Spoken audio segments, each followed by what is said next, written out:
શું કોઈ વ્યક્તિ અકસ્માતમાં કે બીમારીના કારણે તેની નજર ગુમાવી દે છે અથવા તેની આંખ ગુમાવી દે છે તો એ વ્યક્તિ તેનું નોર્મલ જીવન જીવી શકે છે? શું આર્ટિફિશિયલ આઈ એ કુદરતી આંખ જેવી જ દેખાય છે? આજે હું તમને એવી માહિતી આપીશ આર્ટિફિશિયલ આઈ વિશે કે જે ઘણા લોકો જાણતા નથી. તો ચલો આપણે જાણીએ આજે. આપણે આર્ટિફિશિયલ આંખ વિશે જાણીએ તો નોર્મલ જ્યારે પેશન્ટને કોઈ અકસ્માત થાય છે અથવા તેની આંખ જતી રહે છે તો એ ફક્ત એનું શારીરિક નુકસાન નથી, એને સામાજિક પણ ઘણી બધી તકલીફો પડે છે.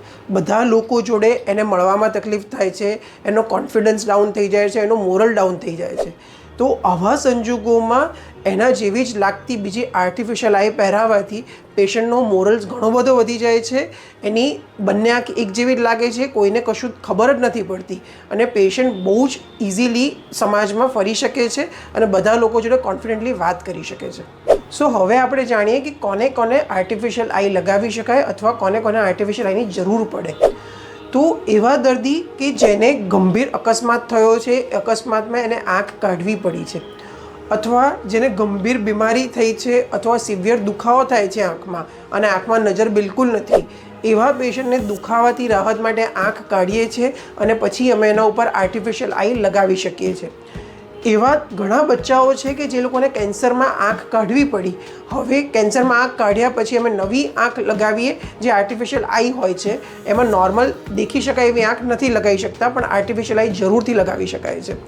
આ ઉપરાંત કોઈ બીમારીના કારણે એની આંખ જતી રહી છે, એવા સંજોગોમાં એને નોર્મલ લુક રાખવા માટે આર્ટિફિશિયલ આઈ લગાવીને એની બંને આંખ એક જેવી કરી શકીએ છીએ.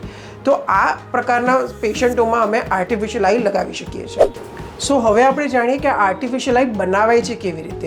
તો જ્યારે પણ દર્દી અમારી પાસે આર્ટિફિશિયલ આઈ બનાવવા આવે છે તો એની જે આંખ ખાલી છે કે જેમાં ખાડો પડી ગયો છે એવા ભાગમાં અમે સૌથી પહેલાં મીણ મૂકીએ છીએ. એ મીણનું માપ લઈએ છીએ અને એવા જ માપની પહેલાં મીણની આંખ બનાવીએ છીએ.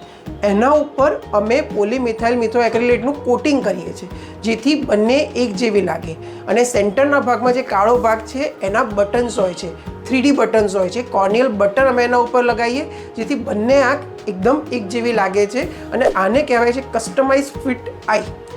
એના સિવાય નોર્મલ એવી પણ આંખો હોય છે કે જે પહેલેથી પ્રીમેડ બનેલી હોય છે અને જે અમે ડાયરેક્ટ આંખમાં ફિટ કરીએ છીએ, પણ એમાં બંને આંખ એક જેવી લાગતી નથી.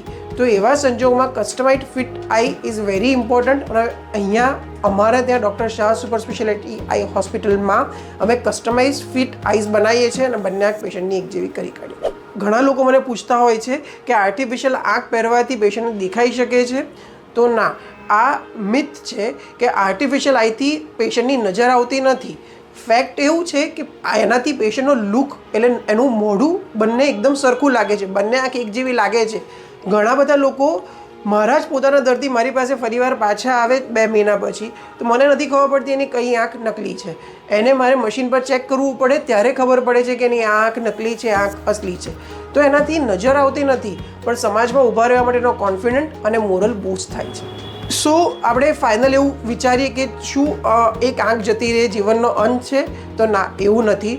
આપણે આર્ટિફિશિયલ આઈ પહેરાવવાથી પેશન્ટને બૂસ્ટ આપી શકીએ છીએ અને એનો કોન્ફિડન્સ જીવનમાં પાછો લાવી શકીએ છીએ. તો આર્ટિફિશિયલ આઈ જે લોકો પાસે આંખ નથી એના માટે બહુ જ મહત્ત્વનું છે અને એ લાઈફ સારી કરવા માટે બહુ જ અગત્યનું છે. Thank you.